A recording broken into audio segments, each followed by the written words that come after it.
Ngikubingelele mbukeli ngiphinde ngamukele kwesimathozo sekunisela indaba ifika ngaso-ke isikhathi kusuke enkulu-ke ingxabano phakathi kwakhe laphana-ke uDr Zikode-ke inyanga-ke edumile kakhulu laphana-ke ey'nkundleni zokuxhumana-ke kona-ke uTikTok kanye naye-ke laphana-ke umculi-ke kaMaskandi-ke uMbeje-ke njengoba-ke uMbeje-ke egxeke imithi yakhe laphana-ke inyanga-ke edumile laphana-ke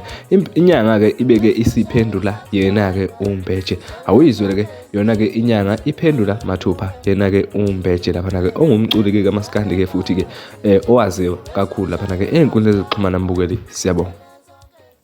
Abantu ngodumba la usebenzisa odumba yena ufuna ukufaka into ecijile nje ngamaplani mana-ke bhuti uyisilima uyisiphuphuku yini yona le lalelo baba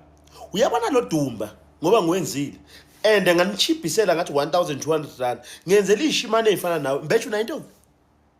awunayo kodwa lokho phela hey lenyanga yenja odumba kwasha kwacima kwavutha amalanga hey wena yini yona le uyisiphuphu uyaphapha uzophapha kanila lalela baba kuphasho la uyezwa wazolanda lo dumba uye kulibe ukukhuluma ngalo dumba uyawufuna ngikwenzele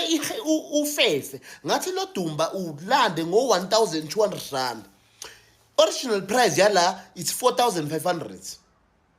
nawe uzokwazi ukuqonywa Mbeje nawe kube nentombi Nkosi yami nawe kube nentombi ngifonele ku 071 969 2549 ukube nentombi Mbeje ukube nentombi mfana ngithi ngiyakuzama ngoba phela uphakathi kulabantu engibazamayo ukuthi ke nabo bezama ukuba nentombi uloku ungibhedela yini yona le uyisiphuphu uyisilima Mbeje uyisilima udumba sengukhiphile ngithi nanku uyasidakelwa Mbeje wakayishimane manje senginalo dumba yakushaya Mbeje faka induku Mbeje hawu nayingane yini yona le uyisiphuphu uyisilima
That's it.